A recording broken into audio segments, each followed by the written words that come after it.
Olive, it's hard to tell her story in brief, but when the Rwandan genocide began in 1994, she was in hospital giving birth to her third child. She was there with one of her friends. Her friend was Hutu, and Olive herself was Tutsi. And Tutsi and Hutu had lived together peacefully in many villages. But when the genocide happened, her friend said, I need to go back to the village to see what's happening. You stay here. I'll let you know what's going on.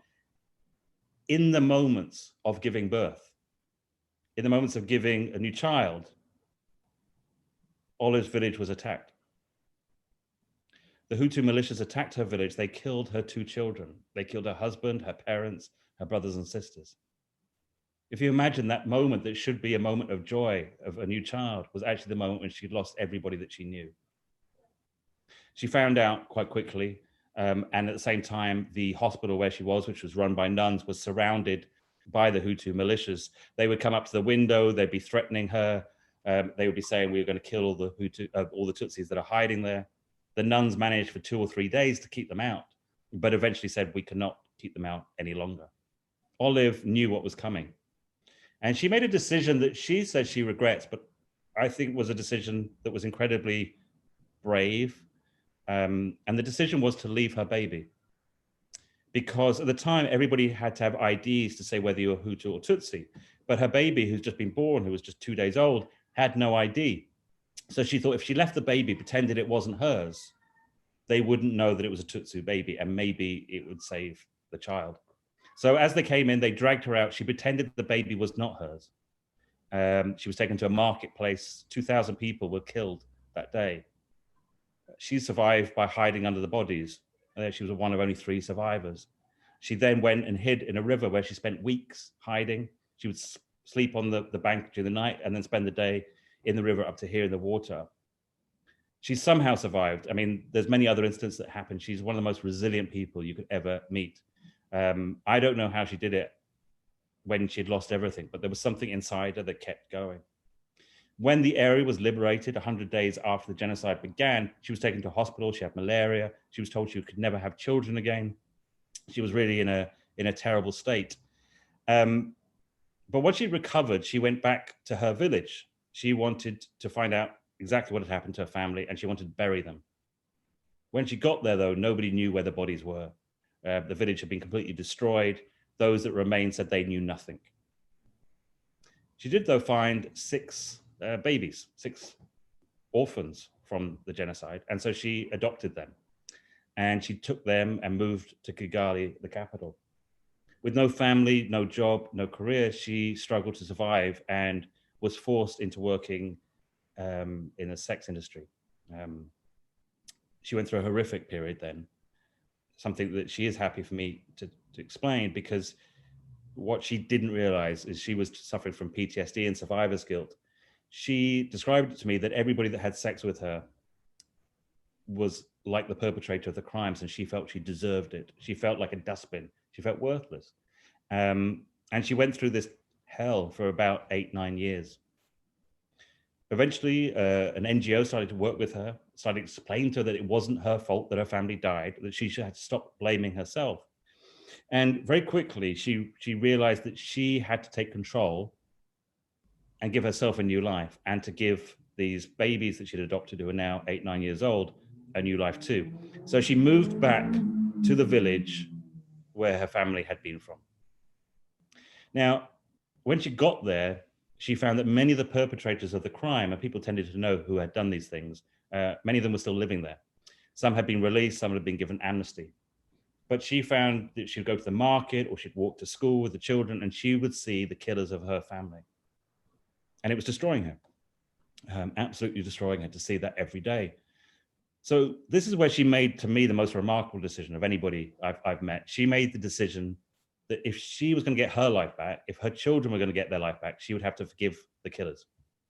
So she would go and visit them, and one by one, she would forgive them. One evening, there was a knock on her door late at night. When she opened it, it was actually the leader of the militia, somebody who had been imprisoned, who had committed horrific crimes. Olive was terrified. She was actually a witness to some of his crimes. She was terrified that he had come to silence her. But instead he said, I hear you've been forgiving everybody. And she said, yes. And he said, well, do you forgive me? And she said, yes. And then he turned away and he said, come with me. And he took her to an unmarked grave where nearly a decade before her family had been buried. And when the government came and exhumed the bodies, they actually found, I think, 100 and something bodies, many of the other villagers who had been buried there. So in Olive's own words, it was her forgiveness that meant the whole village was finally able to lay their ghosts to rest. Now, as I say, she's a remarkable woman. There's a really beautiful twist in her story that about 5 years, I think, after the genocide, there was a knock on her door. This is when she was working in Kigali. And it was her neighbor who was the Hutu woman. And she had actually fled into Congo and they'd lost contact. So now things were sort of, peace was returning. She had returned to Rwanda. She'd found Olive. And she said to Olive, I had to find you. As soon as I heard you were alive, I had to find you there. And Olive was thrilled to see her friend. And she said, it doesn't matter that we were Hutu and Tutsi, we were friends before that. And they hugged. And then her friend said, no, but there was a reason why I had to find you. And she said, I have your son. And what had happened is that when the hospital had been attacked and Olive had been dragged away, her friend Josephine had gone there to try and find what had happened, to try and find Olive, but she found her baby. And so thinking that Olive was dead, she'd taken the baby and brought up Jonathan as her own son. But now she was able to return him to Olive. So it's one of the wonderful stories for Olive that she is now with Jonathan. Jonathan's in his 20s. He is studying at university.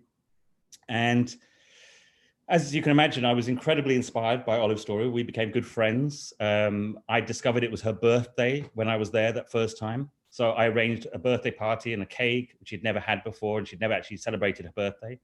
It's become a bit of an in-joke that every time I visit now, it seems to be her birthday. It took me a while to figure out that there were different dates, but now it's every time I go there, we celebrate her birthday. And I asked her again that simple question, Olive, what can I do for you? And she said, well, we work on the land. She has a small cooperative. She goes, we grow potatoes, but we make no money because we have to rent the land and we have to go to market and we have to rent that. She said, if you could help in any way, that would be amazing. So I left and I thought about it. And I just came up with a very simple idea. I thought, well, why don't we buy the land and give it to the women? It's the simplest concept I could imagine. And so that's what we did. Again, with Misha Collins and this amazing Gish community, we did a crowdfunding campaign. We raised enough money. And I was able to go back and we gathered 50 women who had worked so hard. And I simply said, that land that you work on every day, that land that breaks your back, that land that causes your hands to bleed, that land is now your land.